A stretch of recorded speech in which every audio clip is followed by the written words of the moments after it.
हाय दोस्तों, vents vlog पर हम आपको एक मर्तबा फिर खुशामदीद कहते हैं। आइनबर्ग टेस्ट की तैयारी उर्दू और हिंदी ज़बान में जारी है। हमने अब तक इस सिलसिले में 9 वीडियोस अपलोड कर दी हैं। आज इस सिलसिले की 10वीं यानी नंबर 10 वीडियो है। ये पार्ट 3 की आखिरी वीडियो है, जिसमें हम लोग क्वेश्चन नंबर 91 से लेकर 115 तक कवर करेंगे। और इसके साथ ही आज हमारा टॉपिक नंबर 3 अपने ख़त्म को पहुँचेगा, जो कि जर्मन लॉज, कि जर्मनी में कवानीन, गवर्नमेंट इंस्टीट्यूशंस, जो हुकूमती इदारे हैं, वो कैसे काम करते हैं। ये उस सिलसिले की चौथी वीडियो है।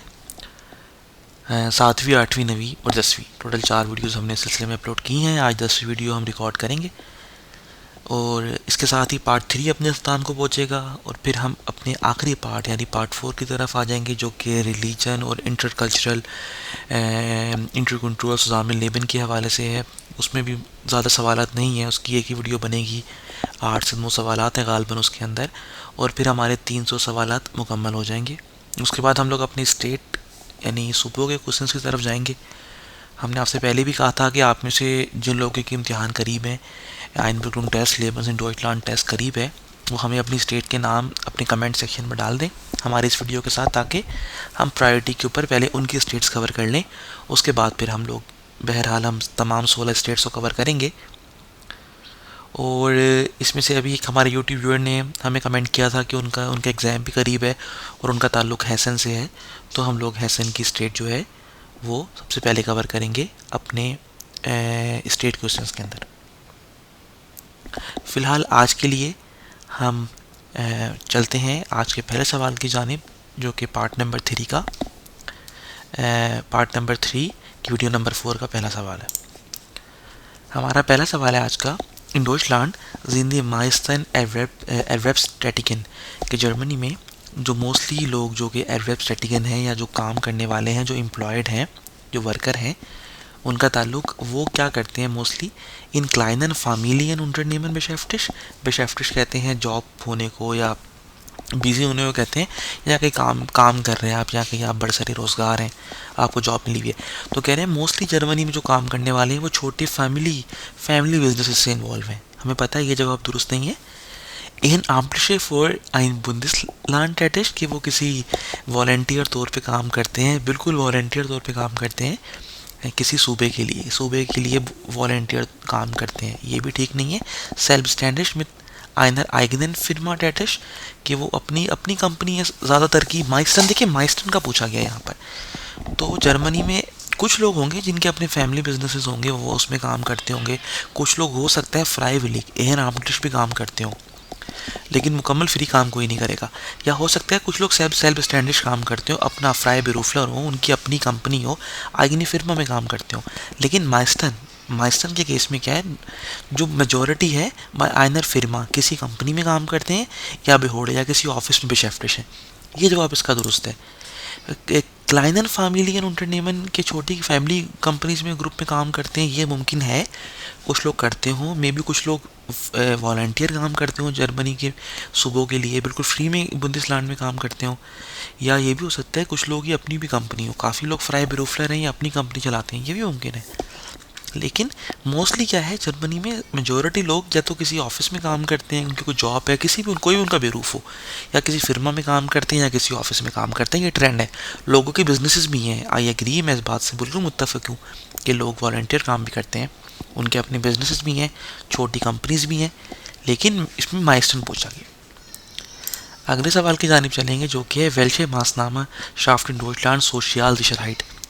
कौन सा जो आपका इसमें से मासनामे को आमतौर पे कहा जाता है, एक टर्म इस्तेमाल करते हैं हम लोग, कौन सा स्टेप है या कौन सा मेजर है जो कि आपके पास सोशल सिक्योरिटी, इनमें से कौन सी चीज़ ऐसी है जो कि जिसको सोशल सिक्योरिटी हासिल है, या सोशल सिक्योरिटी इनमें से जो आप, या इस तरह समझ लीजिए जो आप सोशल फर्जिशुन पे करते हैं, हमने देखा था जिसके अंदर आपकी रेंटे फर्जिशुन आती है, Arbeitslosenversicherung आती है, Krankenversicherung आती है, तो ये उससे ही रिलेटेड सवाल है कि कौन सा इनमें से कौन सा मेजर है, कौन सा स्टेप लिया जाता है जो कि शाफन आपको पता है एक वर्ब है मैनेज करने को या क्रिएट करने को, कौन सी इनमें से फर्जिशरुंग है जो कि सोशल सिक्योरिटी में आती है।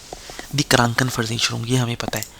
आउटो फर्जिशरुंग ये सोशल सिक्योरिटी में नहीं, ये प्रिवाट फर्जिशरुंग हो सकती है, आप अपनी गाड़ी के लिए करवा लें, लेकिन जो कि लाजमी है यहाँ पर बहरहाल, लेकिन सोशल सिक्योरिटी के अंदर नहीं आती। सोशल सिक्योरिटी मतलब एक मुल्क का निज़ाम है, उसमें हर आदमी की एक सिक्योरिटी है, उसको सेहत की सहूलतें दी जाएँ, क्रांकन फर्जिशरुंग वो इंश्योर्ड है।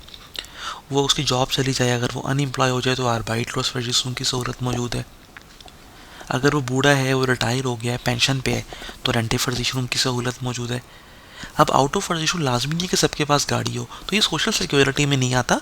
ये फर्दर ज़िशरहाइट ज़रूर है, फर्जिशरुंग ज़रूर है, लेकिन जो बुनियादी आपकी सिक्योरिटी के लिए या सोशल आपकी जो बेनिफिट्स हैं उसमें क्रांकन फर्जिशरुंग की आती है। गिबार्डे फर्जिशरुंग की आपने अपनी बिल्डिंग की इंश्योरेंस करवाई हुई है, या हाफ फ्लिप फर्जिशरुंग ये लाइबिलिटी इंश्योरेंस करवाई हुई है, ये सारी फर्दर स्टेट की तरफ से जो सोशल सिक्योरिटी दी जाती है वो सिर्फ क्रांकन फर्जिशरुंग में है, रेंटे है या आर्बाइटलोस है। अगला सवाल है वोमित फाइनेंसियट द डॉइचे स्टार्ट द सोशल फर्जिशरुंग कि हाउ डज कैसे जर्मन जो स्टार्ट है, जर्मन की जो मुल्क है वो कैसे जो है फाइनेंस करता है, कैसे खर्चे बर्दाश्त करता है सोशल इंश्योरेंसेस के, कैसे करता है। किर्शन स्टोया है कि उसको जो किरशे का या जो चर्च का टैक्स मिलता है उससे करता है। सोशियल अपगाबन के जो सोशल टैक्सेस देते हैं लोग अपनी तनख्वाहों में से, उनमें से हमें पता है कि जो सोशल टैक्सेस हम पे करते हैं, अब आप कहते हैं चार्जेस को, कंट्रीब्यूशन को, बाइतराक भी इस टर्म में यूज़ करते हैं बाज़ लोग। सोशल जो आपने अपने टैक्सेस दिए हुए हैं उसमें से पैसे जो जर्मन गवर्नमेंट को मिलते हैं वो उससे फिर फाइनेंस करते हैं या सोशल सिक्योरिटी के खर्चे उठाते हैं। स्पेंडन गेल्डन, देखिए स्पेंडे आपको पता है, स्पेंडे चैरिटी को कहते हैं कि आपने अवामी बहबूद के लिए अपने पैसे खर्च कर दिए। स्पेंडे गेल्डन जो है, जो लोग स्पेंडे करते हैं, जो आपके पास खैरात की जो रकम है, जो चैरिटी की रकम है, वो प्राइवेट तौर पे है, वो गवर्नमेंट उससे कुछ गवर्नमेंट का कुछ लेना देना नहीं है, वो आपका अपने स्पेंडिंग है जो आप कर रहे हैं। या आपके पास कह रहे हैं फिराइंस बाइट्रैगन कि जो एसोसिएशन कंट्रीब्यूट करती हैं, डिफरेंट क्लब्स कंट्रीब्यूट करते हैं, उससे नहीं। ये एक बहुत बड़ा निज़ाम है सोशल फर्जिशरुंग का, सोशल सिक्योरिटी का। ये गवर्नमेंट कैसे इसका खर्चा उठाती है, गवर्नमेंट टैक्स लेती है हर एम्प्लॉय से, सोशल अपका पे जिसको हम कहते हैं। ये निज़ाम ना तो आपके चर्च के टैक्स से चलता है, ना चैरिटी पे चलता है, ना किसी एसोसिएशन या क्लब के पैसों पे चलता है, ये सोशल अपका पे, सोशल कंट्रीब्यूशन पे चलता है। हमारा अगला सवाल है Frau frost arbeitet als fest angestellte Mitarbeiterin in einem Büro कि फ्राउ फ्रोस्ट हैं वो काम करती हैं किसी ब्यूरो में, ऑफिस में, और फेस्ट अनगेस्टेल्ड है यानी वो परमानेंट एम्प्लॉय हैं, वो प्रोबेशन पे नहीं है, उनका प्रोबेसाइट नहीं है, वो फुल टाइम जॉब कर रही है। फेस्ट अनगेस्टेल्ड है यानी फुल टाइम जॉब कर रही हैं या पार्ट टाइम जॉब, जो भी जैसे भी वो जॉब कर रही हो, लेकिन परमानेंट जॉब है उनकी। जो फ्राउ फ्रोस्ट का यहाँ पर जिक्र किया हुआ है कि वो फुल टाइम यहाँ पर जॉब करती है। वस मुझे निश फोन एरम गेहाल्ट पे सालन, उनको अपनी मंथली सैलरी में से जो गेहाल्ट आती है इनकम, उसमें से क्या नहीं पे करना पड़ता। लोन स्टोया तो हमें पता है, लोन स्टोया तो पे होता है, जो आपकी टैक्स है आपकी इनकम के ऊपर वो तो आपने पे करना ही करना है। अक्सर लोग अपनी पे स्लिप में देखते भी हैं लोन स्टोया। बाइतरागेस और Arbeitslosenversicherung जो आपने अनएम्प्लॉयमेंट की जो सिक्योरिटी आपकी वो भी सोशल सिक्योरिटी में आती है, वो तो आपने पे करनी है। बाइतरागेस और रेंटन और क्रांकन फर्जिशरुंग ये दोनों भी सोशल सिक्योरिटी में आता है। रेंटे और क्रांकन, Arbeitslos भी उसी में आता है, वो भी आपने पे करना है। लोन स्टोया भी आपका कटता है हमेशा आपकी इनकम में से जो टैक्स है। सर्ट स्टोया यानी जो आपको लेकिन मैंने पहले ही ऊपर जिक्र कर दिया कि डिफरेंट तरह की आपकी जो इनकम आती है उसके अंदर आप कुछ ना कुछ पे करते हैं, आपने पे करना है कोई टैक्स। तो उमजट स्टोया आमतौर पे अगर कोई पे करेगा तो वो गिशाफ फ्यूरा नहीं है। देखिए उमजट्स का मतलब होता है आपके पास जो रेवेन्यू आया, जो आपने मुनाफा कमाया, जो आपकी इनकम आई, अगर आपकी वो एक्स्ट्रा इनकम आती है तो वो फिर आप शायद उसको जो अगर आप बिज़नेस करते हैं आपको शायद उस पर टैक्स देना पड़े, लेकिन फ्राउ फ्रोज जो है वो काम करती हैं। तो आपकी तनख्वाह में से अगर आप पे स्लिप देखेंगे नॉर्मल एम्प्लॉय, उसकी तनख्वाह में से लोन स्टोया भी कटता है, आर्बाइट लॉस वर्जिशुम भी करती है, क्रांकन वर्जिशुम गारंटी भी करता है। क्या नहीं करता? नेक्स्ट वो है उमसर्टिस्टोया कि रेवेन्यू या जो आपको जो प्रॉफिट हो रहा है, जो आपकी सेल्स हो रही हैं, उसके ऊपर आपने टैक्स देना है। वो फ्रोस ने पे नहीं करना, वो नॉर्मल एम्प्लॉय हैं तो ये 3 टैक्स देंगी और ये नहीं देंगी। और देखिए ये जवाब इसका हमारा दुरुस्त है। तो इसके साथ ही हम चलते हैं अपने अगले सवाल के जाने। हमारा अगला सवाल है इमोशनल माइनर फिर्मा इन डॉचलैंड ए आर्बाइट फरहैटलेस बीएंडन।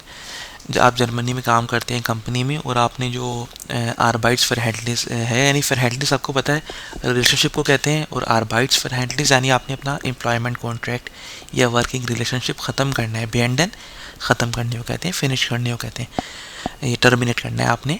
अगर आपने जर्मनी में एक कंपनी में आप काम करते हैं और आपने अपना कॉन्ट्रैक्ट ख़त्म करना है, जॉब छोड़नी है वहाँ से, तो आपको किस चीज़ का ख्याल करना पड़ेगा? वस म्यूसेंसी ब्याख्तन, आपको छोड़ने से पहले किस चीज़ का ख्याल रखना है? गेहार्ड सालूंगन कि जो आपकी जो सैलरी पेमेंट्स है उसका आपने ख्याल रखना है, वो तो आपको आपके एम्प्लॉयर ने देनी है, आपके उंटरनेमर ने देनी है, आर्बाइट गेबर ने देनी है, तो वो आपको उसकी परेशानी की बात नहीं है। आर्बाइट साइड कि आप जो काम कर रहे हैं उसके वर्किंग आवर का ख्याल रखें, वो भी ज़रूरी नहीं है, वो आर्बाइट साइड तो मैनेज हो जाते हैं। कुंडिगुंग फ्रिस्ट, ये आपके लिए ज़रूरी है कि आप काम छोड़ने से पहले आपकी जो कुंडिगुंग फ्रिस्ट बताई गई है, जो आपका नोटिस पीरियड है, वो आप उससे पहले बता दें। अगर 3 महीने का नोटिस है तो 3 महीने पहले अपने एम्प्लॉयर को बताएं, अपने आर्बाइट गेबर को बताएं कि मैं कंपनी छोड़ने लगा हूँ। आपने इस चीज़ का ख्याल रखना है।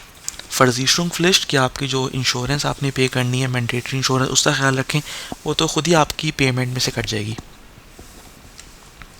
जो आपका वर्किंग टाइम है आर्बाइट साइट, वो भी आप काम कर रहे होंगे तो आपने मैनेज करना ही है, आपको पता है।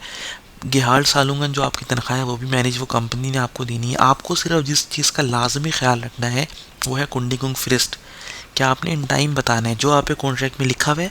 1 महीने की कुंडिगुंग है, आधे महीने की कुंडिगुंग है, 3 महीने की कुंडिगुंग फ्रिस्ट है, जो आपका नोटिस पीरियड है आपने उसको ज़रूर ब्याख्तन करना है, उसका ज़रूर ख्याल रखना है, वही सबसे इंपॉर्टेंट है। बाकी चीज़ें सेकेंडरी या सानवी चीज़ें हैं। अगला सवाल है वस मान फॉर दी आर्बाइट कोनेनमस एंड देयर इज इन जुकुम sehr schnell कि आदमी क्या करे। वस मैन फॉर दी आर्बाइट कोनेनमस, किसी काम के लिए आदमी को क्या करना चाहिए, ऐसा काम जो कि एंड्रेस दिश इन दी जुकुम sehr schnell, जो कि बड़े तेज़ी से तब्दील हो रहा है, इस चेंजिंग वेरी क्विकली। कोई टेक्नोलॉजी है, कोई आईटी की फील्ड है, कोई टूल्स हैं, ऐसे आपका ताल्लुक उस फील्ड से जिसमें बड़ी तेज़ी से तब्दीली आती है। कुछ फील्ड्स हैं जो कि आईटी रिलेटेड हैं या मज़ीद फील्ड्स हैं टेक्नोलॉजी की, जिनमें हर साल बाद कोई नया फ्रेमवर्क, कोई नया मॉड्यूल, कोई नई चीज़ आ रही होती है। तो क्या करना चाहिए इंसान को? वस खान मान टू, अगर वो ऐसा काम करता है जिसमें इतनी तेज़ी से तब्दीली आ रही है तो क्या करना चाहिए? एस एकाल वस मान लैंड के ये मैटर ही नहीं करता कि आदमी ने क्या सीखा है, जो उसने लर्निंग की है वो मैटर ही नहीं करता। मैटर करता है आप लर्न करेंगे तो उसको इम्प्लीमेंट कर पाएंगे। एरवाक्सिन मुसन आउख नाकदर हाउस बिल्डिंग इमा वाइटल लर्नर, जो एडल्ट्स हैं, एरवाक्सिन जो एडल्ट्स हैं, उनको म्यूसन आउक नाकदर हाउस बिल्डिंग अपनी पढ़ाई मुकम्मल या एजुकेशन के बाद भी इमा वाइटल लर्नर, उनको हमेशा अपने आप को जो है इम्प्रूव करना है, अपने स्किल सेट में इजाफा करना है, वाइटल लर्नर वाइटल बिल्डिंग करनी है, उनको अपनी एजुकेशन को इन्हांस करना है, कीप लर्निंग, ये उनके लिए ज़रूरी है। क्योंकि अगर वो नहीं अपने आप को अपडेट रखेंगे तो आने वाले टेक्नोलॉजी में, इस मुस्तकबिल की दौड़ में जो कि बड़ी तेज़ है, बहुत पीछे रह जाएंगे। अगर आपकी टेक्नोलॉजी तो बड़ी तेज़ी से तब्दील हो रही है, तो इस बात का ख्याल रखना है। किंडर लर्नर इन द शूले आलिस वस इन बेरूफ स्टेजेस, तो कह रहे हैं जो बच्चे हैं जो पढ़ने वाले हैं वो स्कूल में सब कुछ सीख लेते हैं जो कि बेरूफ के लिए, आपकी जॉब के लिए अहम है। नाकतर शूले मुस्मान निस वाइटल लर्नर, इंसान को कुछ नहीं सीखने की ज़रूरत है जब स्कूल ख़त्म होने के बाद, ट्रेनिंग के बाद, ऐसा नहीं है। टेक्नोलॉजी चेंज हो रही है, आपको इसी मकसद के लिए फॉक्सशूले आप आके देख लेंगे, ट्रेनिंग इंस्टीट्यूट्स बनाए गए हैं, प्रीवार ट्रेनिंग्स होती हैं, वो बहुत ज़रूरी है। आले मुस्लिम फ्यूअर ऑफ फ्लुएंस आर वाइटन, अच्छा कहते हैं कि इसका हल ये है कि अगर बड़ी तेज़ी से टेक्नोलॉजी चेंज हो रही है, तमाम लोगों को फ्यूअर यानी पहले ही, ऑफ फ्यूगन कहते हैं सीज कर देने को, रोकने को, स्टॉप करने को, सो आर वाइटन के सारे लोग पहले ही काम करना छोड़ दें, वाइल्स आलस एंड दैट, क्योंकि सब कुछ तो तब्दील हो ही जाना है। यानी ये बिल्कुल दुरुस्त जवाब नहीं है कि आप जो है काम करें ही ना, आप सोचें कि हर साल बाद टेक्नोलॉजी चेंज हो जाती है तो मैं इंतज़ार करूं कि कब टेक्नोलॉजी चेंज होगी तो आएगी, फिर मैं उस टाइम काम शुरू करूंगा, उससे पहले मैं ऑफ वेगन कर लूँ, सीज कर लूँ, मैं काम करना ही छोड़ दूँ। देखिए ये जवाब भी ठीक नहीं है, हमेशा आपको चीज़ें लर्न करनी है। और देखिए इसका सेकेंड ऑप्शन है और ये जवाब इसका हमारा दुरुस्त है। तो इसके साथ ही हम चलेंगे अपने अगले सवाल की जानिब। हमारा अगला सवाल है, दी फॉकहॉकशूले इन डॉइचलैंड इज आइने आइनरिchtung। फॉकहॉकशूले जो है आपके पास, देखिए फॉक पता है आपको, आवाम को कहते हैं फॉल्क, पब्लिक को हॉकशूले उनका हाई स्कूल, यानी जो इस तरह का, इसको आप अगर एग्जैक्टली अगर आप इसके मायने देखें तो वो हमारे पास बन जाते हैं जैसे एडल्ट एजुकेशन या वाइटर बिल्डिंग के लिए, मज़ीद तालीम के लिए फॉकहॉकशूले हर शहर में होता है। तो कह रहे हैं फॉकहॉकशूले इन डॉइचलैंड इज आइने आइनरिchtung। आइनरिchtung कहते हैं इंस्टीट्यूशन को, किसी इदारे को। तो फॉकहॉकशूले के बारे में पूछ रहे हैं कि वो क्या है, वो किस किस्म का इदारा है। फॉकहॉकशूले, फॉक कहते हैं पब्लिक को, हॉकशूले पब्लिक का हॉकशूले है, अवाम का इंस्टीट्यूट है। ये किस मकसद के लिए होता है, किस टाइप का इंस्टीट्यूट है। फॉर द रिलीजियन अंडरिस्ट, कि वहाँ मजहबी तालीम दी जाती है। ये जवाब इसका दुरुस्त नहीं है। नूर फॉर जुगेंडलिशे, कि जो जवान है, यंगस्टर्स है, सिर्फ उनके लिए नहीं। सुर वाइटर पिंडूंग, अगर आपने फर्दर एजुकेशन लेनी है, आपने वाइटर लर्न करना है किसी भी उम्र में, तो आप वहाँ पर जा सकते हैं। नूर फॉर घंटा उन घंटेरियन की, ये रिटायर्ड लोगों के लिए सिर्फ मखसूस, उन्हीं only for retired male and female, उनके लिए होता है। देखिए ये जवाब भी ठीक नहीं है, वो तमाम लोगों के लिए बुनियादी तौर पे, जो कोई भी वाइटर बिल्डिंग करना चाहता है किसी भी उम्र में, छोटा बड़ा, ये एक पब्लिक स्कूल है, एक तरह का आवाम का स्कूल है। तो आप उसमें जाके तालीम हासिल कर सकते हैं। वाइटर बिल्डिंग जवानों के लिए या मजहबी तालीम के लिए या रिटायर्ड लोगों के लिए, ये जवाब इसका दुरुस्त नहीं है। आइने एरवाक्सिन फ्रॉम होस्टी इन डॉइचलैंड दस आबिटूर नाखोलन। देखिए आबिटूर जो है, आमतौर पे जो जर्मनी के तालीमी निज़ाम को जानते हैं उनको पता है आबिटूर यानी आपने जो 12 क्लासें मुकम्मल की हैं, हाई स्कूल कंप्लीट किया है, गिम्नाजियम यहाँ का एक स्टैंडर्ड एजुकेशन का टॉप का स्कूल होता है, स्कूलिंग सिस्टम है, तो उसके अबशलूस को आमतौर पे आबिटूर कहा जाता है। तो ये कह रहे हैं कि एक एरवाक्सिन फ़गाओं है कि एक ख़ातून है जो मतलब ग्रो अप हो चुकी हैं, वो अपने स्कूल की बुनियादी तालीम जो है वो उस एज से आगे हैं। एरवाक्सिन फ्राउ हैं, वो अपना आबिटूर जो उनका हाई स्कूल है, जो अपर स्कूल डिप्लोमा है, जो अबसलूस है, उसको दोबारा से नाखोलन करना चाहती हैं। यानी नाखोलन से मुराद ये है कि किसी चीज़ को आपने दोबारा कैचअप करना है या फैच करना है, लेट आप टाइम गुजर चुका है, आप उसको दोबारा कैच करना चाहते हैं, होलन से निकला है नाखोलन, तो आपने उसको दोबारा जाके आपने नाखोलन यानी कैचअप करना है, वो चीज़ को दोबारा मुकम्मल करना है, अधूरी चीज़ को, तो उनको कहाँ जाना चाहिए।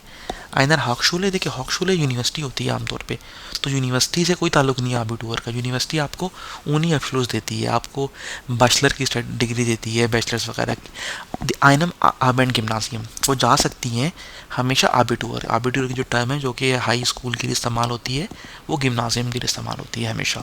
बाकी फिर कुछ रियाल अफसलूस के लिए भी कुछ केसेस में इस्तेमाल कर सकते हैं। बाकी कुछ लोग जो है फिर हाउस बिल्डिंग करते हैं, वो आबिटूर में नहीं आता, लेकिन आबिटूर गिम्नाजियम यानी गिम्नाजियम से होगा। हाउप्टशूले जो है, हाउप्टशूले आपके पास ये एक अलग है, ये भी आपके पास एक सेकेंडरी स्कूल आता है। जो लोग गिम्नाजियम या रियाल में नहीं जा सकते वो फिर हाउप्टशूले में जाते हैं और हाउस बिल्डिंग कंप्लीट करते हैं, इसका भी उससे ताल्लुक नहीं है। या प्रिवाट यूनिवर्सिटी है और प्राइवेट यूनिवर्सिटी आपको पता है वो तो आपको बैचलर्स की डिग्री देगी। तो आबिटूर का लिंक हमेशा गिम्नाजियम से होता है, इसलिए उन खातून को आबेंड गिम्नाजियम यानी शाम वाला जो उनका स्कूल है, इवनिंग हाई स्कूल है, वहाँ पर जाना पड़ेगा। अगला सवाल है, आइनमैन मोस्टली में दगाइजन यारे इन डॉइचलैंड जाइन आबिटूर नाखुलन। गुज़िश्ता सवाल जैसा ही है कि एक शख्स हैं जो कि जर्मनी में, उनकी उम्र लगभग 30 साल है और वो अपना आबिटूर अब कंप्लीट करना चाहते हैं, जो छोड़ दिया था उसको कैचअप करना चाहते हैं। तो वो कहाँ एट द स्टून, वो कहाँ ये अपना आबिटूर मुकम्मल कर सकते हैं 30 साल की उम्र में। ओबियसली स्कूलिंग की एज गुजर चुकी है, जो कि एज होती है आपके पास 14-15 साल तक, वो टाइम गुजर चुका है। तो अब जो है, अब उन्होंने अपना आबिटूर मुकम्मल करना है, तो वो कहाँ से मुकम्मल करेंगे। तो वो आइनर हॉकशूले हमने देखा ये तो यूनिवर्सिटी से रिलेटेड है, हॉकशूले भी नहीं था, प्राइवेट यूनिवर्सिटी भी नहीं था।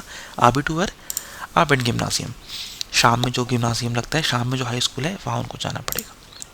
In Deutschland hat man die besten Chancen auf einen gut bezahlten Arbeitsplatz। Germany में किसी भी शख्स के पास कब ये बेस्ट चांस होता है कि उसको बहुत अच्छा of einen gut bezahlten Arbeit, उसको अच्छी पेड जॉब कब मिलने का चांस होता है। अच्छी पे उसको मिल रही है, आर्बाइट्सप्लाट काम करने की जगह है, उसको वेल पेड जॉब जर्मनी में कब मिलती है। व्हेन मान कैथोलिसिस्ट, कि जब इंसान कैथोलिक है, आपको पता है कैथोलिक जो क्रिश्चियनिटी है उनकी एक ब्रांच है, उनकी एक शाख है, प्रोटेस्टेंट होते हैं, कैथोलिस्ट होते हैं, डिफरेंट उनमें सेक्ट्स हैं। तो कह रहे हैं जब इंसान कैथोलिक हो, देखिए जर्मनी में जो है अगर आप पढ़े लिखे आपको तब अच्छी जॉब मिलेगी। इसका ताल्लुक आपके मज़हब से या किसी और चीज़ से नहीं है। गुड हाउस कैपेबिलिटीज, जब अच्छा पढ़े लिखे होगे तब इस बात का बहुत चांस है कि आपको अच्छी पेड जॉब मिलेगी। या कह रहे हैं जब जॉब मिलेगी जब फ़ाओ हो, तो कि जब वो एक खातून हो। देखें खातून, ये भी जेंडर से भी कोई डिस्क्रिमिनेशन नहीं जर्मनी में, मर्दों हज़रात दोनों को बराबर जॉब मिल जाती हैं, अच्छी जॉब मिल जाती हैं। तो अच्छी जॉब मिलने का चांस तब नहीं है कि जब आप ये खातून होंगे या मितगिलिट आइनर पार्टाई या आप किसी पार्टी के मेंबर हैं। जर्मनी में ये इसकी जॉब मिलने के अंदर अच्छी अगर आपको जॉब मिल रही है, उसमें किसी सियासत का या किसी मज़हब का या किसी मखसूस जिन्स का, कि आप मर्द हैं कि औरत हैं, या तीसरी जिनसे आपका ताल्लुक है, तब अच्छी जॉब मिलेगी। वो ताल्लुक नहीं है, आप अगर पढ़े लिखे हैं तो आपको अच्छी जॉब मिलेगी। गुड हाउस गेबिल्डेड, ये जवाब हमारा दुरुस्त है। अगले सवाल की जानिब चलेंगे जो कि है इन डॉइचलैंड जिन जुमले से अब फेयर्स इन जारन स्टाफ बुंडिश। जर्मनी में जो यंगस्टर्स हैं वो 14 साल की उम्र से स्टाफ बुंडिश, यानी बुंडिश कहते हैं रिस्पॉन्सिबल या मेच्योर इनफ, और स्टाफ कहते हैं पनिशमेंट को या अकाउंटेबिलिटी को, आपने कोई गलती की उस पर सज़ा मिलने को। तो 14 साल से 14 साल का जो हो गया या उस उम्र से लेके आपको जुर्माना हो सकता है, आपको क्रिमिनल रिस्पॉन्सिबिलिटी की जा गई। अगर आप कोई क्राइम करेंगे आपको सज़ा मिलेगी, उससे पहले बहरहाल सज़ा नहीं मिलती, वो अंडर एज कंसिडर होता है। दास पिटोटेड, यानी क्या मतलब है इसका कि जुंगल से जो जवान जिनकी दी फेयरिंग जा रहे, जो कि 14 साल के हो गए हैं, उन एल्डर्जिंग या उससे ज़्यादा उम्र के हैं, उन गिगन स्टाफ गेजेट से फर्स्टोसन, यानी जो 14 साल के उससे ज़्यादा हैं और उन्होंने जो क्रिमिनल लॉ है।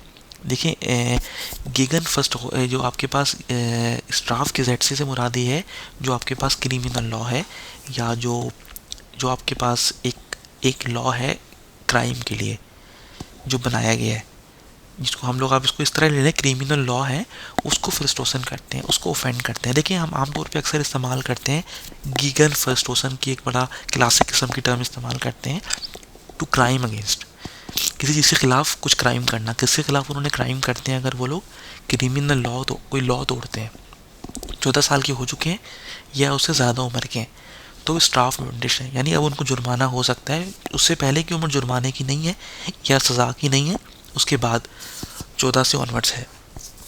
तो ये पूछ रहे हैं कि क्या हो सकता है उनके साथ। वर्दन बेस्ट्राफ्ट, उनको अब बेस्ट्राफ्ट होंगे, उनको पनिशमेंट मिलेगी अगर वो 14 के हैं उससे ज़्यादा है। ये जवाब इसका दुरुस्त है।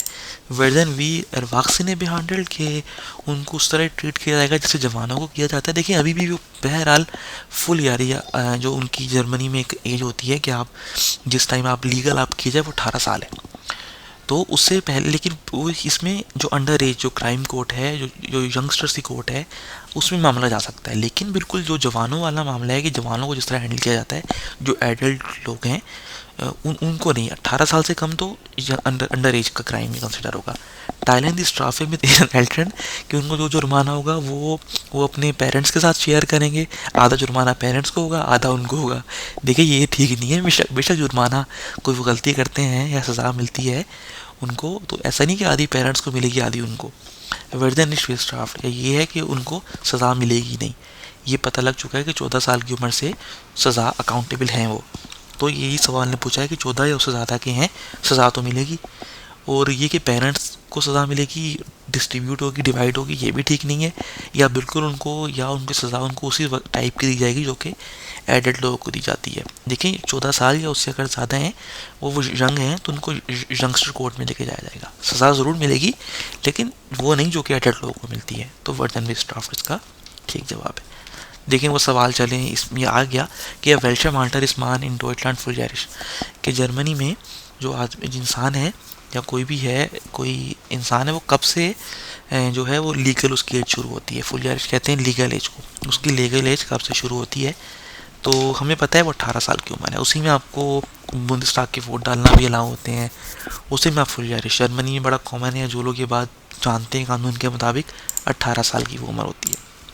तो हमारा अगला सवाल है वस्मुस जेडर स्ट्रासबुर्गर ये डोइचे स्ट्रासबुर्गरिन, के जो आपके पास वस्मुस जेडर डोइचे स्ट्रासबुर्गर जो जर्मन शहरी है या खातून है या बुर्गरिन या जर्मन खातून है अब जैक्सन लेबन्सयार्ड बेसिटसन कि 16 साल की उम्र से उनके पास क्या चीज़ है, इनमें से डॉक्यूमेंट्स जो कि ज़रूरी हैं।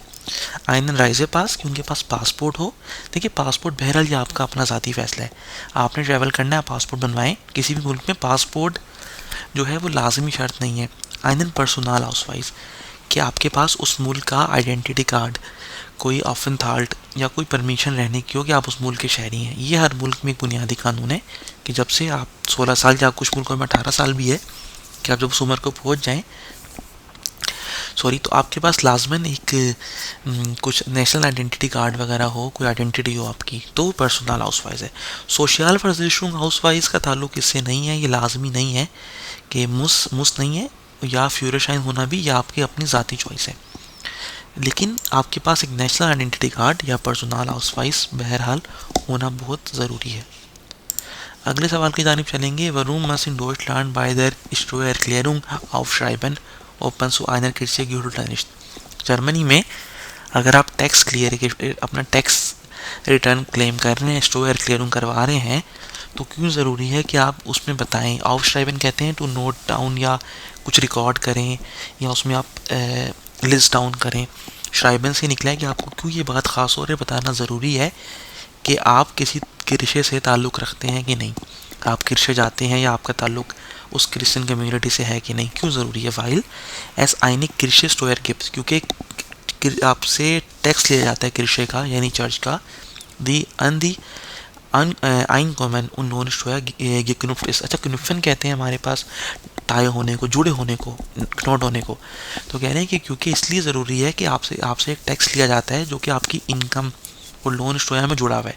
तो अगर वो जो उसका जो टैक्स है वो अपने टैक्स क्लेम में क्लेम कर सकते हैं, वो आपको वापस मिल सकता है। इसलिए बताना ज़रूरी है कि आप देखिए जो लोग अपनी ये जमा करवा देते हैं कि वो लोग, उनका ताल्लुक अगर क्रिश्चियनिटी से नहीं है, उनका ताल्लुक दूसरे किसी मज़हब से है, तो उनका वो टैक्स नहीं कटता क्योंकि वो क्रिश्चियन नहीं जाते, तो फिर उनको वो क्लेम करने की ज़रूरत भी नहीं है, उनका टैक्स वो कटा ही नहीं है।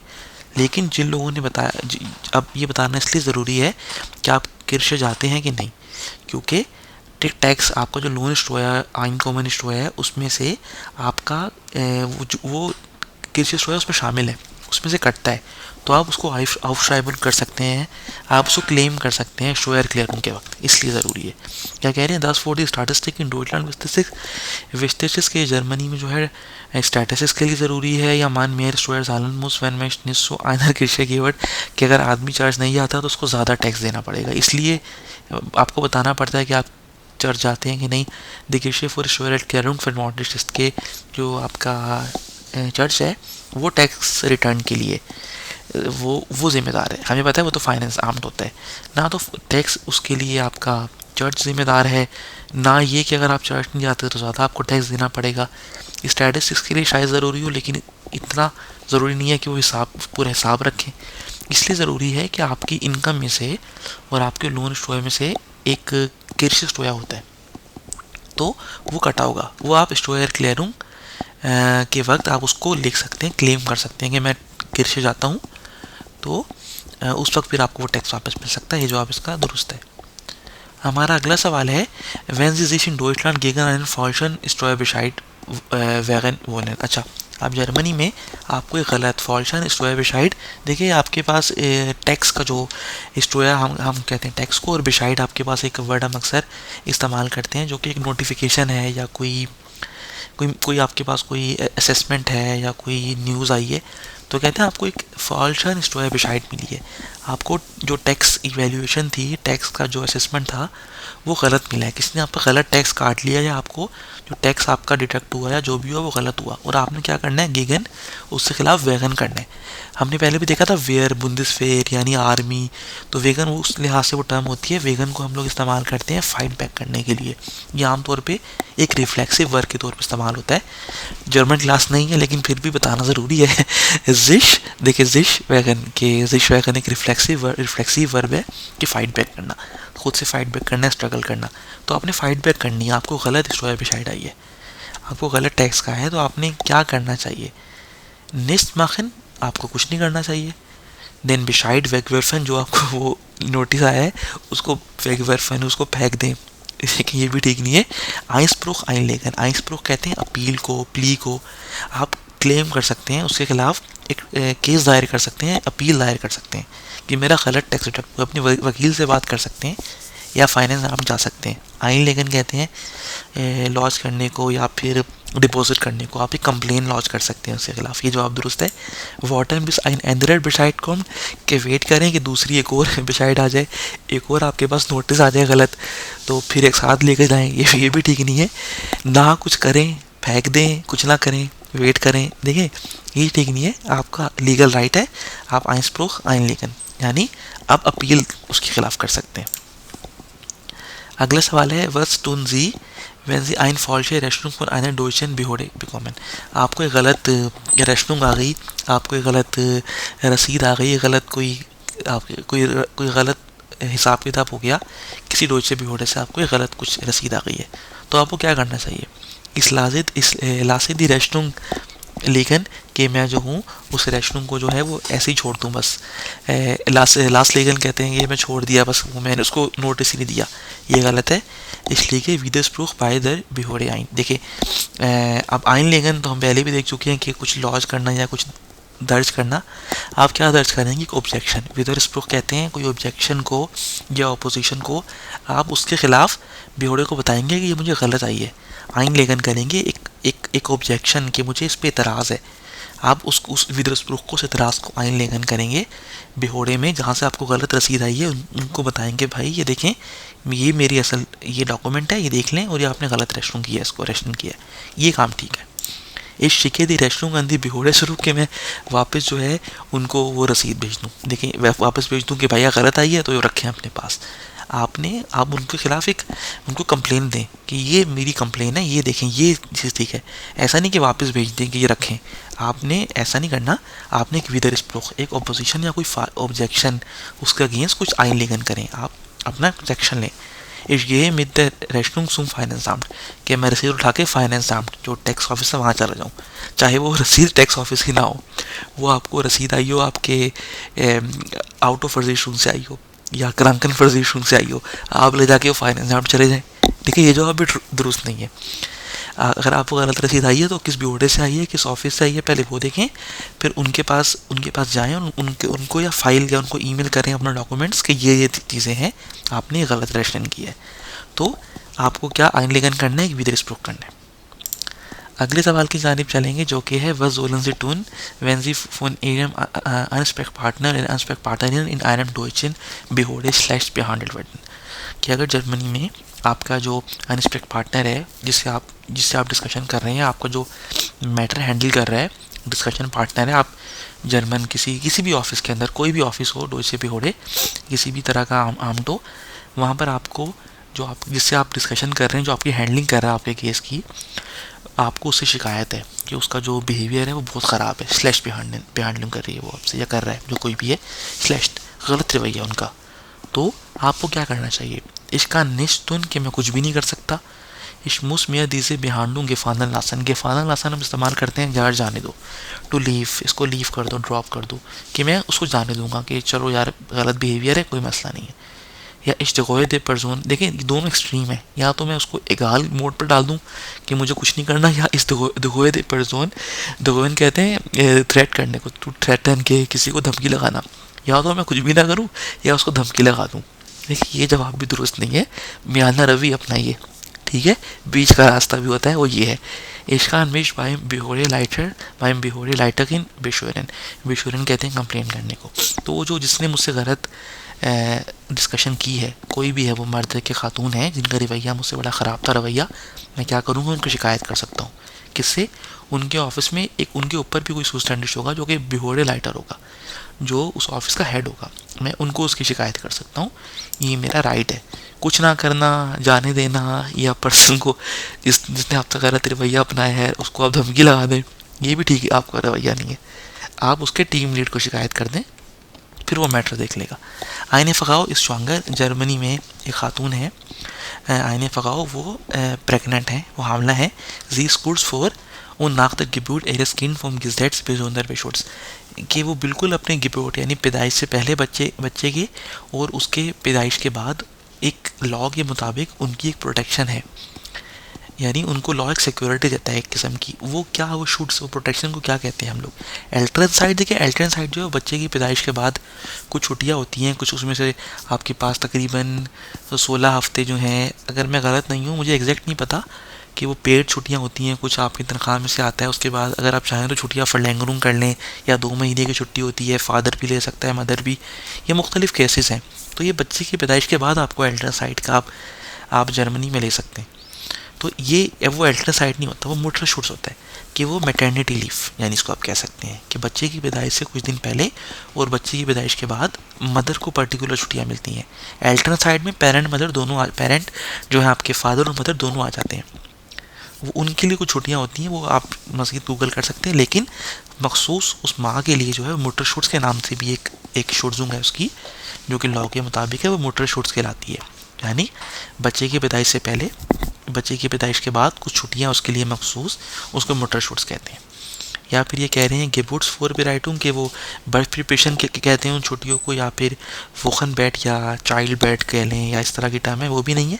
उसका नाम मोटर शूट्स है, कि वो माँ की प्रोटेक्शन के लिए है, उससे छोटी बच्चे की पैदाइश से पहले और बच्चे की पैदाइश के बाद। हमारा अगला सवाल है, in the माइसन मीटहाउसन in Deutschland गिब्ट S आइने हाउस ऑर्डनूंग।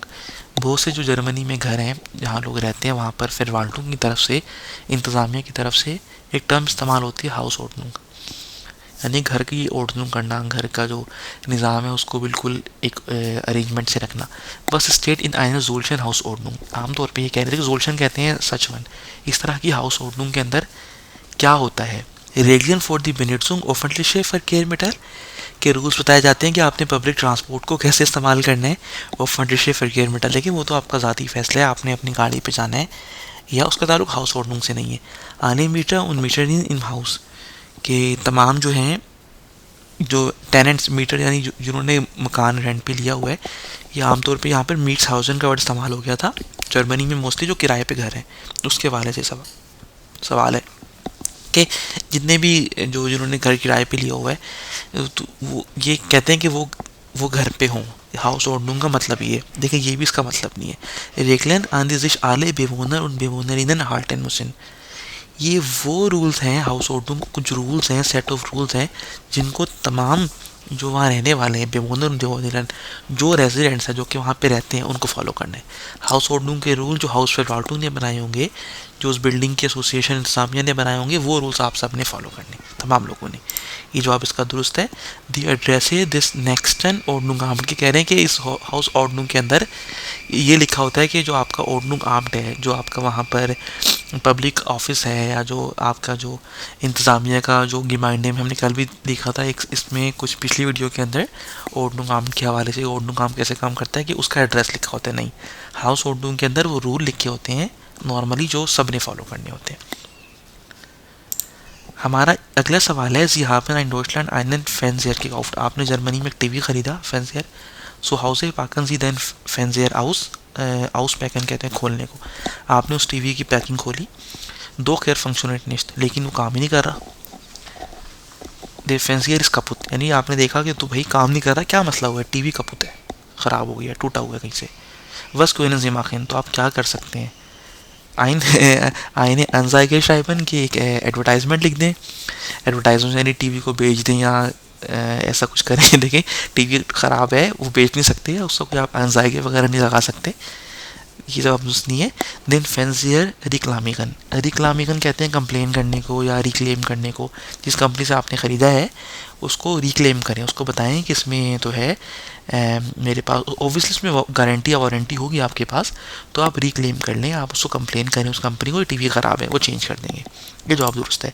तस्गिरेट उनकी फ्रेक्ट आउस्टाउशन, के वो जो आपके टीवी जो ख़राब हुआ है, जो ग्रेट है, वो बगैर पूछे, उनकी फ्रैक्ट बगैर पूछे आउस्टाउशन जाएँ और तब्दील कर लें। वो टीवी रखें, उसकी जगह नया टीवी ले आए, एक तरह की चोरी शुमार होगी। ये भी ठीक नहीं है, अगरचे आपका राइट है, लेकिन लीगल तरीका है, रिक्लेम करें उसको। या दी गारंटी फिर के गारंटी को बढ़ा ले, गारंटी को बढ़ाने से क्या फ़ायदा होगा, टीवी तो ख़राब है, गारंटी अब 10 साल करवा ले, उस टीवी ने ख़राब ही रहना है। बेस्ट ऑप्शन उसको रिक्लेम करना है। हमारा अगला सवाल है, मैन विल दी बुसलिनी अपशाफन में देजी इमस आर्बाइट फरन, के एक बस है जिससे एक शख्स है जो कि हमेशा उस ट्रैवल करते हैं अब उसको कोई चाहता है कि उस जो मुसलिनी है वो उसको जो है ख़त्म कर दे, यानी उस बुसलिनिया को जो है वो कोई चाह रहा है कि वो अब वो बुस लाइन, अब कोई भी वजह हो सकती है, वो बुसलिनिया ख़त्म हो रही है, वो बुस लाइन है वो बस ख़त्म हो रही है वहाँ से, लेकिन उससे वो जो आदमी है वो इमस वो आर्बाइट हमेशा काम पे जाता है, बस कोई नजी माखी में वो बुस लीनियस और हाल्टन। अब उसको क्या करना चाहिए कि वो जो बस लाइन है वो मेंटेन रहे, वो चलती रहे, वो मतलब ख़त्म ना करे कोई उसको। उसको क्या करना होगा इस काम के लिए, या मुझे कोई भी इस beteilige mich an einer Bürgerinitiative, कि मैं जो हूँ मैं क्या करूँगा, बेटालियन कहते हैं पार्टिसिपेट करने को, पार्टिसिपेट करूँगा, मैं हिस्सा बनूँगा एक ब्यूगर इनिशिएटिव का। वो क्या करेगा, for the Erhaltung der Buslinie, कि वो बुस लाइन को मुझे वो मेंटेन रखने के लिए, कि उसको ख़त्म ना करें, उसके लिए मैं एक इनिशिएटिव लॉन्च करूँगा, मैं एक एप्लीकेशन लॉन्च करूँगा या कोई तहरीक चलाऊँगा, मैं उसका हिस्सा बन जाऊँगा इस बेटाइली के, अगर कोई कर रहा है तो। ओडा ग्यूरंडे सेल में आए नहीं इनिशिएटिव, अगर तो कोई कोई मेरे साथ कोई शामिल नहीं है, किसी ने अभी तक कंप्लेन दर्ज नहीं कराई, कोई इनिशिएटिव नहीं लिया, तो मैं खुद लूँगा बड़ा ग्रुंडे, मैं उसको बुनियाद बनूंगा, एक इनिशिएटिव लूँगा उसके खिलाफ कि इस बस लाइन को ख़त्म ना करें, मैं इससे रोज़ाना काम पे जाता हूँ, उसको लोग इस्तेमाल करते हैं। तो ये इसका दुरुस्त जवाब है। ईश्वरदे मिटलीड इन आइनम स्पोर्ट फिर आइन उन ट्रेनिंग राट फॉरन के मैं जो हूँ इसका ये है कि मैं किसी स्पोर्ट क्लब का हिस्सा बन जाऊँगा और मैं साइकिलिंग करना सीखूंगा, कि मैं साइकिल पे काम पे जाऊँ। देखें ये इसका कोई दुरुस्त जवाब नहीं है। ईश्वरदे मिश अंदस फाइनेंस आर्म वाइल इश अल स्टोया इन आइन रेश ऑफ द बुसलिन, यहाँ पे कि मैं सीधा फाइनेंस ऐप के पास जाऊँगा कि मैं तो टैक्स पे करता हूँ, तो मेरा हक है कि बस मुझे बस दी जाए, मेरी बस लाइन चलती रहे। देखिए ये जवाब इसका दुरुस्त नहीं है। फाइनेंस आर्म वो इदारा नहीं है, अगर जब आप टैक्स देते हैं, आप टैक्स पे करते हैं, आप टैक्स पेयर हैं, लेकिन फाइनेंस आर्म उसका इदारा नहीं है। जर्मनी में हर काम का एक सुस्टेंडिज भी हो रहे है, एक ऑफिस है, आपने वहाँ पर वो इनिशिएटिव लेना है। इस श्राइब einen ब्रीफ अंदर फोस्ट आर्म दे गेमाइंडे, तो गेमाइंडे आपको पता है वो म्यूनसिपल जो लोकल कम्युनिटी है, मैं जो हूँ उसके फोर्स आर्म यानी फॉरेस्ट्री का जो ऑफिस है उसको लिख दूंगा। आपने कोई दरख्त नहीं कटवाना, क्या फॉरेस्ट्री ऑफिस को खत लिख दें, नहीं, आपने सिंपल पहला ऑप्शन ठीक है कि मैं पार्ट बन जाऊँगा, बेटालियन कहते हैं पार्टिसिपेट करने को, मैं पार्टिसिपेट करूँगा ब्यूगर इनिशिएटिव के अंदर। अगर किसी ने कोई ऑलरेडी कोई इनिशिएटिव लिया हुआ है, कोई तहरीक चलाई हुई है, कोई मूवमेंट कि मेरी बस लाइन मेंटेन रहे, Erhaltung दी बुसलिनी ओडा, या मैं खुद से ही ग्रुंडे खुद से ही मैं इनिशिएटिव सेल्बा इनिशिएटिव लूँगा। ये जवाब इसका दुरुस्त है। अगला सवाल है आइने जुंगे फ़काओ इन डॉइचलैंड, एक यंग खातून है, 22 यार्ड, उनकी उम्र 22 साल है। लिप में एरम फ्रेंड सुजामिन, वो अपने दोस्त के साथ बॉयफ्रेंड के साथ रहती हैं। दी एल्टर द फ़काओ फिंडन दस निश्ट कोड, जो उनके पेरेंट्स है उस लड़की के, या उसका जो 22 साल लड़की के पेरेंट्स है, वो उनको ये अच्छा नहीं लगता। वाइल इन द फ्रेंड जिसके फेल्ट कि उनको जो उस लड़की का बॉयफ्रेंड है या उसका दोस्त है वो पसंद नहीं है उसको, उनके पेरेंट्स को। बस कौन दी एल्टन टून 22 साल की, हमें पता है 18 साल से इंसान डिसीजन अपने ले सकता है, जर्मनी में फुल गैरिश हो जाता है। तो कह रहे हैं कि उसकी उम्र 22 साल है, और अब जो उसका जो बॉयफ्रेंड है उसको जो है वो पेरेंट्स पसंद नहीं करते, तो पेरेंट्स को क्या करना चाहिए। उसके अंदर हमारा पहला ऑप्शन उन्होंने दिया हुआ है जी मुसन दी एंडशाइडुंग दे फुल जारी के टोख्ता रिस्पेक्टिगन। ये जवाब दुरुस्त है कि उनकी जो बेटी है टोख्तर है, वो अपनी जो उसकी उम्र 18 साल की उससे ज़्यादा है, वो खुद से अपने फैसले ले सकती है, तो उनको उसको रिस्पेक्ट देनी होगी उसके फैसले को। ये जवाब दुरुस्त है। सिहाबन दस रेस्ट इस डॉक्टर इन दर एल्टरिशे वोनुंग ज़रूर खोलन के, ये उनका राइट है पेरेंट्स का कि वापस वो एल्टरिशे वोनुंग एल्टरिशे जो उनके उसके पेरेंट्स की है उनकी वोनुंग है उसमें वापस अपनी बेटी को ले आए। ये जवाब इसका दुरुस्त नहीं है, उनको उसके फैसले को की रिस्पेक्ट देनी होगी। जैसे कोने से पुलिस आएगी है ना, उन्हें डॉक्टर आएगन कि पुलिस के पास चले जाएँ और बताएं कि देखें हम इसके बॉयफ्रेंड को पसंद नहीं करते, तो पुलिस को शिकायत करें। ये जवाब भी दुरुस्त नहीं है। सी सूखन आइनन अंदरन मैन फॉर दी डॉक्टर, या वो खुद से किसी और लड़के को ढूंढे अपनी बेटी के लिए। ये जवाब भी इसका दुरुस्त नहीं है। वो फुल जैरिगन यानी 22 साल की है, 18 से ज़्यादा है, फैसले ले सकती है, तो फिर पेरेंट्स को उसके फैसले को रिस्पेक्ट देनी होगी। अगला सवाल है वेयर दाफ इन डॉइचलैंड निस्ट एल्स पार सुजामिलेमन, कौन जर्मनी में जो है वो एक कपल के तौर पे नहीं रह सकता पार। देखिए यहाँ काफ़ी सारे ऑप्शन दिए हुए इन्होंने, इसमें जो क्विक ऑप्शन आप समझ सकते हैं वो देख 13 तो नज़र पड़ती है, इस ऑप्शन में आपको नज़र आ जाएगा कि 13 साल वो उम्र है। 18 साल में इंसान अपने डिसीजन देने के काबिल होता है, तो 13 तो बहुत कम उम्र है। तो 13 वाली तो इसमें लॉजिक बनती नहीं है कि टिम और एने हैं, वो 13 साल की है। 13 तो आप अपनी उस एज तक पहुँचे नहीं कि अपने फैसले खुद ले सकें, वो 18 साल की उम्र होती है। तो ये जवाब गलत है। बाकी इसके अंदर सोफे और लीज़ा उनकी उम्रें बताई हुई हैं कि वो साथ रहना चाहती हैं, जर्मनी का लॉ उसकी इजाज़त देता है। टॉम क्लाउस साथ रहना चाहते हैं, जर्मनी का लॉ इजाज़त देता है। हंस और मैरी साथ रहना चाहते हैं, जर्मन लॉ इजाज़त देता है। लेकिन 13 साल की जो उम्र है वो बहरहाल इसमें अलाउ नहीं है। तो वेयर दार्फ इन डॉइटलैंड निश्चित कौन नहीं रह सकता, ये वाला जो पेयर है जिसमें एक 13 साल की लड़की शामिल है, वो साथ नहीं रह सकते क्योंकि उसकी उम्र कम। तो दोस्तों हमारा अगला सवाल है, आइने युंगे फ़गाओ इन डॉइटलैंड विल देन फ्यूरिशाइन माखिन, कि एक खातून है, एक यंग लेडी है, वो जर्मनी में अपना ड्राइविंग लाइसेंस यानी फ्यूरिशाइन करना चाहती हैं। Sie hat Angst vor der Prüfung, weil ihre Muttersprache nicht Deutsch ist.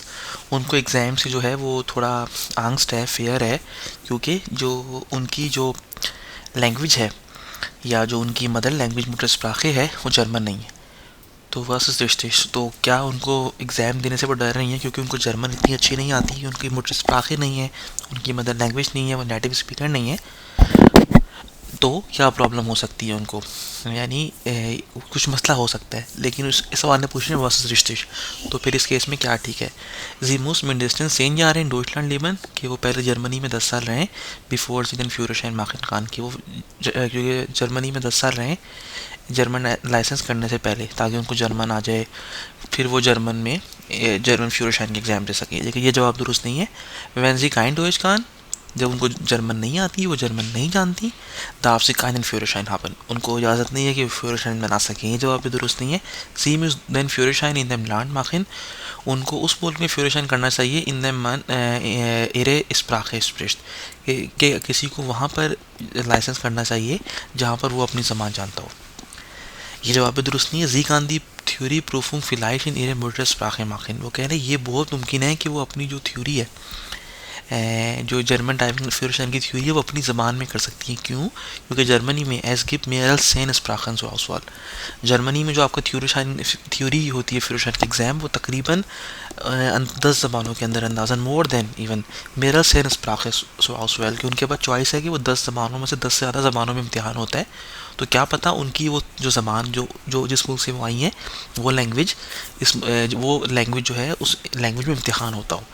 जैसे इंग्लिश में होता है, इटालियन में है, स्पेनिश में है, रशियन, फ्रेंच, काफ़ी सारी ज़बानें हैं जिसके अंदर जर्मन ड्राइविंग लाइसेंस की थ्योरी का एग्ज़ाम होता है।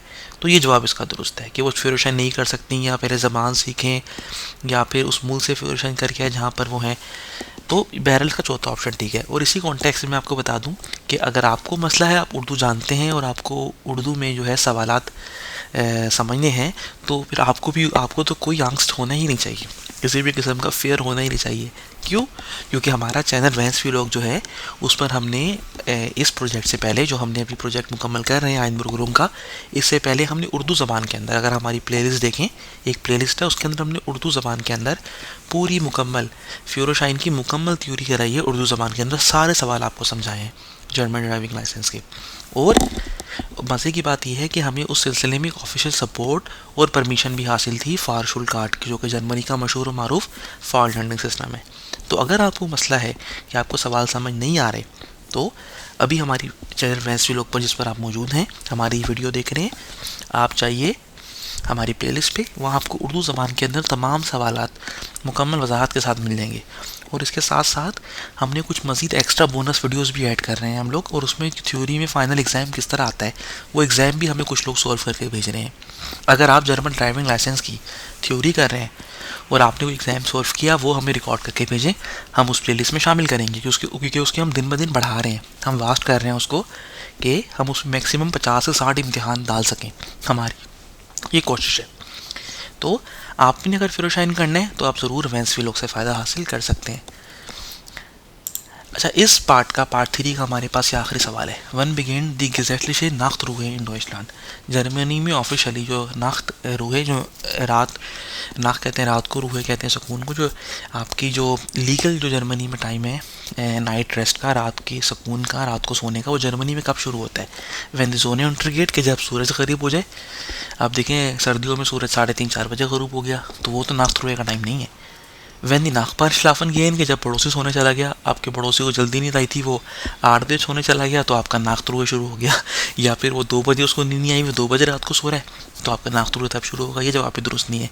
एक स्टैंडर्ड है नुल हुआ मिडरनाcht के बिल्कुल मिडनाइट पे रात 12 बजे या नुल हुआ इसको कहते हैं, तब शुरू होता है। नहीं, जर्मनी में एक स्टैंडर्ड टाइम है जो कि आपके पास है 22 हुआ रात को 10 बजे जर्मनी में ऑफिशियली नाख्तुरुए शुरू हो जाते हैं, गेजेटलिशे नाख्तुरुए 10 बजे के बाद। फिर आप कोशिश करें कि शोर ना करें, वरना पड़ोसी आप भी कंप्लेन कर सकते हैं। वीकेंड पे कुछ एक्सेप्शंस होती हैं, रात का टाइम बढ़ जाता है, लेकिन वर्किंग डेज के अंदर उनटर दे वोखे आपके पास 22 हुआ आपका नाख्तुरुए शुरू हो जाता है। और बाकी 3 ऑप्शन बहरहाल इसके दुरुस्त नहीं है। तो दोस्तों ये जवाब हमारा इसका दुरुस्त है। तो दोस्तों इसके साथ ही हमारा पार्ट 3 मुकम्मल हो गया है। जर्मन कावानीन, जर्मनी के गवर्नमेंट के इदारे और इस हवाले से जो हम वीडियोस करवा रहे हैं ये यहाँ पर मुकम्मल हो गई हैं। अगर आपको कोई क्वेरी है, कोई क्वेश्चन है, आपको कुछ मज़ीद वजाहत चाहिए तो आप कमेंट सेक्शन में डाल सकते हैं, हम उसको फिल फॉर जवाब देने की कोशिश करेंगे। इसके साथ साथ मैं आपको बताता चलूँ कि अब हमारा मज़ीद सिर्फ एक पार्ट रह गया है, उसमें भी ज़्यादा सवालात नहीं है, लगभग 10 से कुछ कम सवालात हैं। वो जर्मनी में रिलीजियस और जो इंटरकल्चरल सुजाम लेबन है, जो कल्चरल इवेंट्स है, उसके हवाले से होगा और उसकी वीडियो भी हम अपलोड करेंगे। उसके बाद हम शुरू करेंगे स्टेट क्वेश्चंस। तो आपकी अगर कोई जिस स्टेट से आपका ताल्लुक़ है और आपका इम्तिहान करीब है तो आप बता दें। सबसे पहले हम लोग हैसन का करेंगे क्योंकि हमारे एक यूट्यूब व्यूअर है, उनका ताल्लुक़ हैसन से है और उनका चंद दिनों में एग्ज़ाम है। तो सबसे पहले हम कोशिश करेंगे कि उनके हैसन की स्टेट क्वेश्चंस के 10 हैं वो मुकम्मल करें। अच्छा दोस्तों, इसके साथ ही मैं आपकी तवज्जो एक और बात की तरफ दिलाना चाहूँगा। हमें काफ़ी सारे दोस्तों ने तवज्जो दिलाई है और वो हमें कह रहे हैं कि आप जो हैं इस सिलसिले में अपना पैट्रियन पे अकाउंट बनाएं। पैट्रियन बेसिकली एक अमेरिकन कंपनी है। उन्होंने यूट्यूबर्स के लिए, वो लोग जो कि यूट्यूब पे कंटेंट डालते हैं, पॉडकास्ट करते हैं, या राइटर्स होते हैं जो ब्लॉग्स लिखते हैं, उनकी सपोर्ट के लिए कि जो लोग उनसे फ़ायदा उठा रहे हैं उनके ब्लॉग से, वो अगर चाहें तो उनको कुछ कंट्रीब्यूट कर सकते हैं, उनके पैट्रियन बन सकते हैं। उस टूल को हम लोग पैट्रियन कहते हैं। पैट्रियन पे ये होता है कि आप जो है, फॉर एग्जांपल जैसे वैंस लोग है, हमारा पैट्रियन पे अकाउंट मौजूद है, हम उसका लिंक आपसे शेयर कर देंगे, हमारे डिस्क्रिप्शन में वो मौजूद होगा और हम आने वाली वीडियो में उसकी मज़ीद तफसील भी आपको बता देंगे। तो उसमें ये होता है पैट्रियन में कि आप जो है आप पैट्रियन बन जाते हैं जिसकी आप वीडियोस देख रहे हैं। जैसे फॉर एग्जांपल आप वैंस लोग के पैट्रियन बन गए और मिनिमम 1 यूरो, जैसे कि आपने ये प्लेज किया कि मैं हर महीने वैंस लोग को 1 यूरो दूंगा, या मैं एक दफ़ा उनको 1 यूरो दूंगा, या जितना भी आपका अमाउंट है मिनिमम वो शुरू होता है 1 यूरो से गालबन। तो पैट्रियन के ऊपर जो है हम अपना लिंक शेयर कर देंगे। अगर आप चाहते हैं, ये सिर्फ आपकी मर्ज़ी है, क्योंकि हमारे काफ़ी यूट्यूबर्स ने जो सोशल मीडिया पे हमें फॉलो कर रहे हैं, उन्होंने हमें सजेशंस दी कि आप जो है, आपने ड्राइविंग लाइसेंस भी करवाया, आप फ्यूचर में मज़ीद प्रोजेक्ट लेकर आएँ। तो इस हवाले से हम वैसे भी प्रोजेक्ट लेकर आएंगे, लाजमी नहीं है पैट्रियन होगा तो हम लेकर आएंगे, हम तो वैसे ही हमारे कुछ प्लान्स हैं लाने के लिए। लेकिन अगर आपको हमारा काम पसंद आ रहा है और आप चाहते हैं कि आप हमें सपोर्ट करें, तो आप पैट्रियन अकाउंट में अपने डिस्क्रिप्शन में यहाँ पर शेयर कर दूँगा और उसके बारे में आपको मज़ीद हम डिटेल भी दे देंगे। तो आप पैट्रियन के अकाउंट पर जाकर हमें ऑफिशियली सपोर्ट भी कर सकते हैं। लेकिन ये सिर्फ आपको एक तरह से आपके फ्राई विली है। अगर आप चाहते हैं सपोर्ट करना चाहते हैं तो करें, अगर नहीं करना चाहते हो तो वीडियो को लाइक कर दें, वो भी काफ़ी होगा। और अगर सपोर्ट करना चाहते हैं तो इट्स गुड, ये भी अच्छी बात है। तो हमने कुछ दोस्तों की, यूट्यूबर व्यूअर्स की जो राय को देखते हुए हमने फ़ैसला किया कि हम पैट्रियन पे अपना अकाउंट बनाते हैं और पैट्रियन पे हमने अपना अकाउंट बना लिया है और उसका हम लिंक जो है इस वीडियो की डिस्क्रिप्शन में भी शेयर कर देंगे और आने वाली वीडियो में कुछ छोटी उसके बारे में मालूमात भी दे देंगे थोड़ी सी। तो दोस्तों, ये आप लोगों के लिए छोटी सी इन्फॉर्मेशन थी, हमने सोचा आपसे शेयर करें। तो आप जुड़े रहिए वैंस लोग के साथ। आपके किसी भी किस्म के कोई सवालात हो तो हमसे आप कमेंट में पूछ सकते हैं। बाकी हम आपको गुड लक कहेंगे जिनके एग्ज़ाम करीब हैं आइन मुल्क के, और हम बड़ी तेज़ी से अपने टेस्ट के ख़त्म की जानिब पढ़ रहे हैं, उर्दू में जो हम तैयारी करवा रहे हैं या हिंदी में। तो आज उसकी उस सिलसिले की हमारी 10वीं वीडियो थी जो अपने ख़त्म को पहुँची।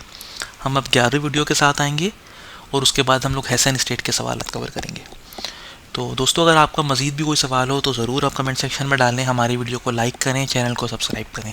आज तक के लिए इतना ही, हमें इजाज़त दीजिए और अपना बहुत ख्याल रखिए। बाय।